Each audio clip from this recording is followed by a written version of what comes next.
One day my husband told me something unbelievable. "Mom is moving in with us at the beginning of next month," he announced.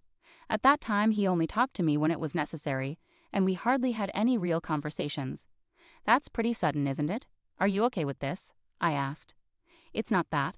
I just wonder if your mom knows," I replied. "Don't worry, there's no way she would refuse," he said, acting like it was the most natural thing in the world. I had been putting up with his condescending attitude and creepy smile for a long time. Now was the time to get back at him. I had been playing the obedient wife just for this moment. "You know what to do, right?" he asked. "Yes, I know," I replied. 10 seconds after he finished talking, I called the lawyer I had arranged. "Sorry, but please proceed." Then I called the moving company. I had been waiting for this moment. "Yes, please come right away. Take all the furniture, appliances, everything in the house." "What the hell are you talking about?" he asked, clearly upset. "I'm leaving, just like you wanted," satisfied. "Why are you taking everything?" he stammered. What a pathetic man, but he still didn't know that the real pain was just about to start. "My name is Helena. I turned 30 this year. I work at City Hall. I wanted my parents to see their grandchild as soon as possible, so when I was 28, I met my husband, Martin. A mutual friend introduced us, and we ended up having a meal together. According to our friend, we both wanted to get married early, so they arranged the meeting thoughtfully. I'm a bit shy by nature. By the way, Helena, do you work as a public servant?" he asked. "Oh yes," I replied. "Any favorite foods?" he asked. "Well, I'm good with anything," I said. Our conversations didn't last long, just like this one. I felt like I should have just declined and gone home quickly. At that time, I thought Martin was probably bored too. But everything changed when Martin said one thing. "Hey, isn't that keychain on your bag a limited edition one?" "Huh? You know about this?" I asked, surprised. "Of course I have the same one," he said, showing me his keychain. Sure enough, the same keychain was attached to it. I was pleasantly surprised to meet someone who shared the same hobby. After that, the atmosphere completely changed, and we had a great time. We obviously made plans to meet again. "Will you go out with me with marriage in mind?" Martin said that on our third date. I didn't expect him to say it, but I still remember the joy I felt. It felt like I was dancing. "If you're okay with me," I said, and that's how our relationship began. By the way, public servants don't face layoffs, right? Yes, they're generally considered stable as long as you don't do anything weird. You can work until retirement, right? "Is there a problem?" he asked. "No, it's just something I've been curious about," he replied. After that, Martin frequently asked questions about public servants. At that time, he was just a regular office worker, probably seeking stability. 3 months later, he proposed, and I accepted. However, I gave him one condition: not to live together with anyone else. That's how our married life began. But after marriage, Martin showed his true face, and it was awful. "Since we're going to live together now, I'll help with the housework as much as I can." "Really? That would be a great help," I said, relieved. "Leave it to me," he said. At first, splitting the housework, including cleaning and laundry, went well. I appreciated his cooperation and enjoyed doing chores together, but at some point he stopped helping with the housework and started lunging around the house. I couldn't predict such a change would come. "Can you help with the cleaning?" "Cleaning? Sorry, I'm a bit busy. Can't it wait?" "How long will it take?" I asked. "I can't say for sure," he replied. He said he was busy, but he was just messing around on his phone and computer, not looking busy at all. The most he would do was sort the garbage. Even just taking it out would have been fine, but I always ended up handling the important things myself. Then one morning he said, "I'll be late today, so I don't need dinner." "How late? Around what time?" I asked. When I asked that, I thought I heard him click his tongue. How would I know? If I said I'll be late, then I'll be late, Martin replied, clearly irritated. I couldn't understand why he was so angry when I just asked a simple question. Then I did something that rubbed him the wrong way. "How can you not know?" "Shut up. I told you I don't know," he snapped. "Sorry, you really ruined my mood this morning. Just stop it," he said as he left for work. After that, I felt remorseful. I went to work with a heavy heart. "What's the matter today? You don't seem well," my boss, Mona, who is 3 years older than me, asked. "I'm sorry, I messed up a bit this morning," I replied. "From the looks of it, did something happen with your husband?" "Huh? Can you tell?" After nearly 10 years of marriage, I felt I could trust her with my concerns, so I told her about the morning's events. "Maybe you asked him one too many times." "I thought so, but that might not be the only issue." "What do you mean?" I asked, concerned. "My husband was in a similar situation before," Mona said, making me feel uneasy. I had a bad feeling from what Mona was saying. I could sense something was wrong. What happened in the end? I asked cautiously, were there any other strange changes? I thought about it, and the only other issue I could think of was that Martin wasn't helping with the housework. When I told Mona about that, she crossed her arms and seemed to ponder something. This is just my opinion, but could it be that something happened at work? In my case, when I confronted my husband, I found out he had been laid off. What did you do then? I asked. I wasn't angry, but I felt sad that he didn't tell me about it. Men tend to have too much pride, don't they? That's true. So they're too embarrassed to talk about it themselves. I felt a pang of anxiety in my chest. What if Mona was right? With my personality, I didn't think I could directly ask Martin. That day, I couldn't focus on work and went home feeling restless and uneasy. What should I do? Then an idea came to mind. I immediately picked up the phone. Hello, I wanted to ask you something about Martin. Sure, but what is it? I was just wondering how Martin's job has been lately. You mean if things are going well? Yeah, I was hoping you'd heard something. I ran into him the other day, and he didn't seem to have any problems. Got it, thanks. Sorry for calling out of the blue. The worries I had vanished. If Martin's longtime friend vouched for him, I could believe it. If there were no problems, that was enough. Time passed, but it became more noticeable that Martin was coming home late. Are you coming home late again tonight? Yeah, I've been a bit busy lately. Okay, don't overdo it. Yeah, I know. Then one day I saw something unexpected. Around noon on my way to the convenience store, a car drove past. It was only for a moment, but I immediately recognized the driver as Martin. But something was wrong. What's the matter? My friend asked. No, it's just, I feel like I just saw Martin drive past in a car. Wait, doesn't your husband commute by train? Yes, and it should take about an hour to get to his workplace by train. My previous anxiety resurfaced. Unable to stay still, I decided to follow him. I caught up quickly as the car stopped at a traffic light. The car pulled into a parking lot. Is that an internet cafe? Why would he be here? Mona's words echoed in my head. Could your husband be out of a job? I quickly took out my phone and snapped a picture of him entering the cafe. You startled me when you suddenly took off running, my friend said. I'm sorry, I just wanted to confirm it properly. So, what did you find? As I mentioned before, my husband might have quit his job. Well, the next step is up to you, but I'm always here to listen. Come on, lunch break is almost over. Let's head back. That night, I made up my mind and asked Martin, did you really go to work today? Huh. Of course I did. Then what's this? I showed him the picture. His face immediately changed color, so I guess I've been caught. As you suspected, Helena, I quit my job. Even though I sensed it, hearing it directly from him was so shocking that my mind went blank.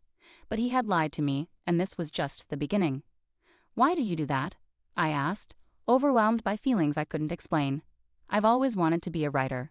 A writer? I didn't know how to respond to that confession. I was speechless at his unexpected answer. Then Martin raised his voice and said, I always thought it was impossible, but in the end, I wanted to pursue my dream. Without consulting me at all, I couldn't understand what he was thinking. The thought that he had been living with me while thinking about this all along made me lose trust in him. More questions arose in my mind. Is this something you've wanted since before we got married? Yeah, even back then I was thinking about quitting my job someday to spend more time on what I love. Doesn't that count as betraying me? Huh? Why would you say that? Isn't it obvious? After proposing, you asked me so many questions about my job as a public servant, but you actually intended to quit your job to chase your dream all along, didn't you? Martin began laughing as if he had been liberated and started answering, yeah, that's right. But your salary was lower than I expected, which I didn't plan for. What? But don't worry, I'll figure something out soon, and our income will increase. Deep down, I thought there was no way this plan would succeed, but I couldn't bring myself to say it, so I swallowed my words. From the next day, Martin became less considerate of me and began acting differently than before. His behavior and words made me feel that something was changing in our relationship. He started looking down on me and giving orders. I'm going to focus on writing from now on, so don't interrupt me. Soon, you'll be the wife of a best-selling author. Understood? I thought it was impossible, so I contacted my friend again. I started to suspect that my friend might have lied to me too, but I quickly realized that wasn't the case. Just as I was about to contact her, she called me. Great timing. Can I go first? Martin quit his job, but did you really not know about it? I asked. Hold on, she said. Did he say he quit on his own? Yes, he did, I replied. My friend's reaction wasn't what I expected. Her expression seemed to say, that's not right. I heard this from someone, but it seems like Martin didn't quit. He was laid off. Wait, laid off? You mean he was fired? Yes, and the reason was because he embezzled company funds. You've got to be kidding. But that's a crime. I never thought he'd go this far. It seems he finally crossed a line he shouldn't have. I heard he avoided prosecution by paying everything back, she continued. Even if that's true, what's wrong is wrong. And there's more. As soon as I heard my friend's words, my head started to hurt. How awful a man could he be? The story so far was already bad enough, but there was still more. I took a deep breath. So, what else has he done? I asked. When I heard what she said, I felt pity before surprise, but now Martin had no escape. I had crucial evidence in my hands. Thank you for the information. So what are you going to do now? She asked. Do you want to hear? Nah, I can kind of imagine, so I'll pass. And so the desire for revenge against him grew stronger within me. I thought that just laying out the facts wouldn't be satisfying enough, so I decided to give him despair so crushing that he couldn't recover. For a while, I played the role of the obedient wife, planning to drag him down from his current height to the depths of despair. How's the writing going? I asked him. It's going well. Maybe I should let you read it. I'd love to read it, I replied. When I read his novel, I was stunned, not because I thought it was amazing. On the contrary, it was so terrible that I was speechless. I think it's a pretty good piece. I really like it. I lied to make him happy. He cheerfully returned to his room. Around that time, I started noticing my mother-in-law's behavior. I didn't have much interaction with her because I didn't like her, but after finding out about Martin's situation, she began contacting me more frequently.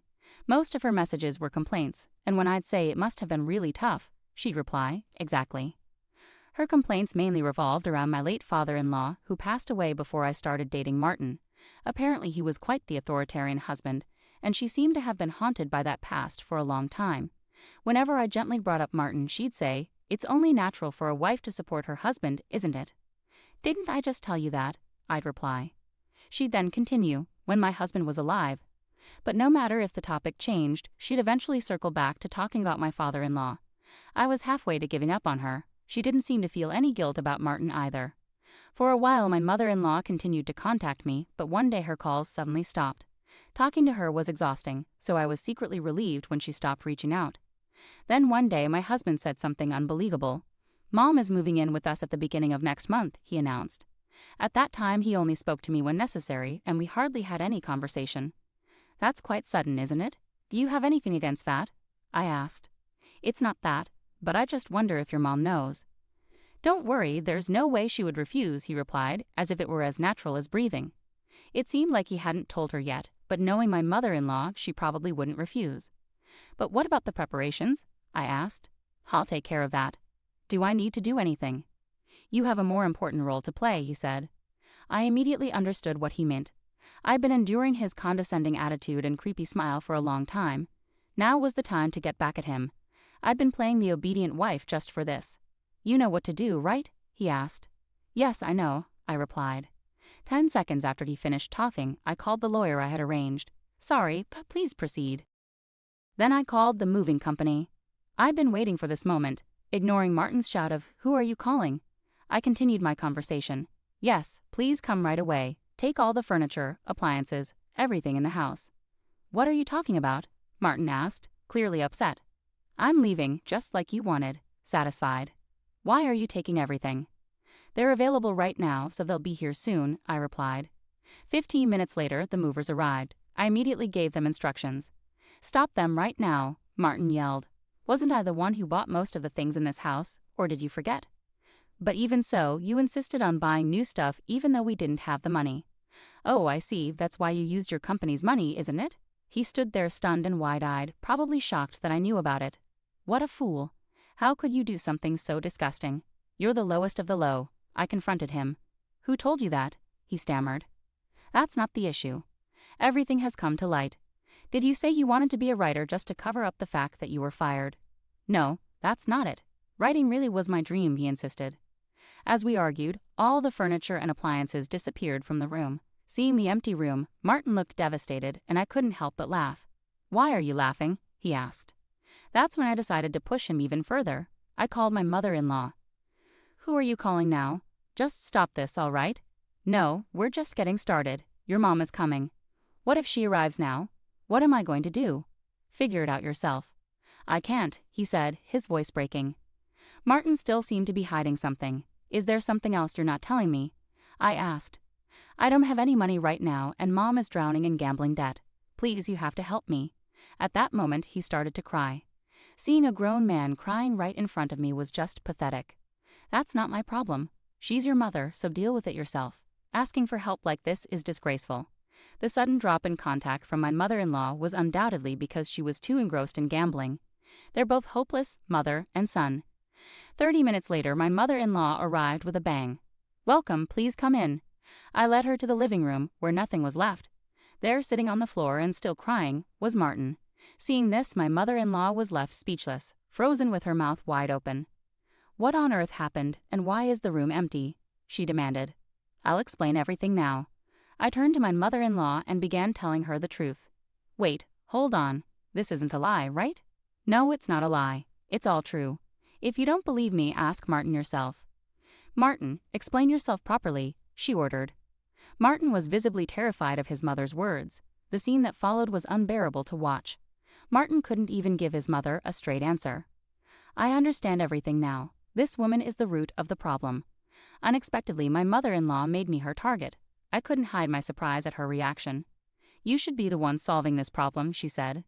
But I didn't need to endure anymore. Neither Martin nor my mother-in-law mattered to me anymore. "I'm the victim here. Why am I being blamed?" I protested. "Whether you're a victim or not isn't the issue," she replied. I sighed and went to my room to fetch something. "There's no point in talking. Look at this." I threw a document down in front of Martin. "Is this a divorce paper? You can see it for yourself. You wanted me out of this house, right?" Martin tried to mount one last defense, but little did he know how futile it would be.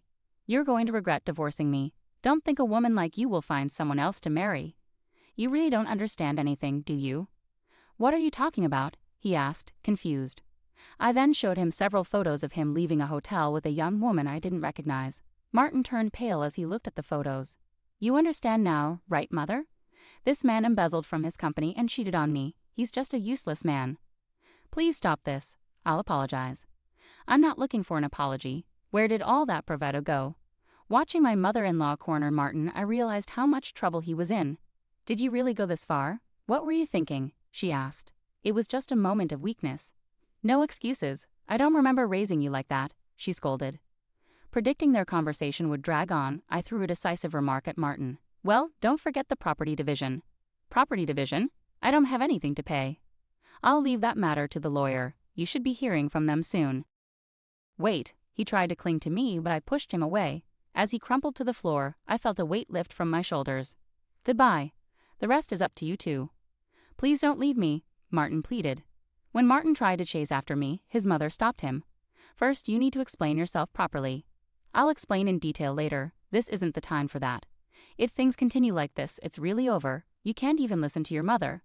I left them both and walked out of the house. As much as I wanted to see more, I couldn't bear to stay another second. Hellish days awaited the two of them, but that was no longer my concern. "Please, can't we talk one more time and work this out?" This was what Martin said when I returned to my parents' house. "Do you really mean that?" "I'm serious. At least Mom has gone home." "Oh, I see. But sorry, that's not going to happen." "Why not?" "If you can't understand that much, then you should just give up." Truly pathetic. No matter what happens, Martin is no longer my concern. 2 weeks later, the divorce was finalized through the lawyer, and he was ordered to pay property division. Moreover, it seems he took out loans to repay the embezzled money, so it looks like his struggles are far from over. In the end, Martin couldn't even pay the rent and ended up moving back in with his mother. However, her place was also rented, so they eventually moved to a cheap apartment. Now I hear my mother-in-law works at the local supermarket day and night. They're always fighting, and their arguments have become quite notorious in the neighborhood. I've heard from someone living near their apartment that their quarrels are an everyday occurrence. Apparently, they curse at each other daily, causing a lot of trouble for the other residents with their noise. This is how it all ended up. Yes, too much has happened, and I'm exhausted. Well, it's time to relax now. Yes, I will. From now on, I want to enjoy life just for myself. I'm now living fulfilling days by finding new hobbies, traveling with friends, and focusing on work. I never want to go back to that kind of married life again. When I think about the stress and hardships, I truly appreciate how wonderful my current peaceful and free life is. Once in a lifetime is more than enough for such an experience. From now on, I want to cherish myself and live a happy life.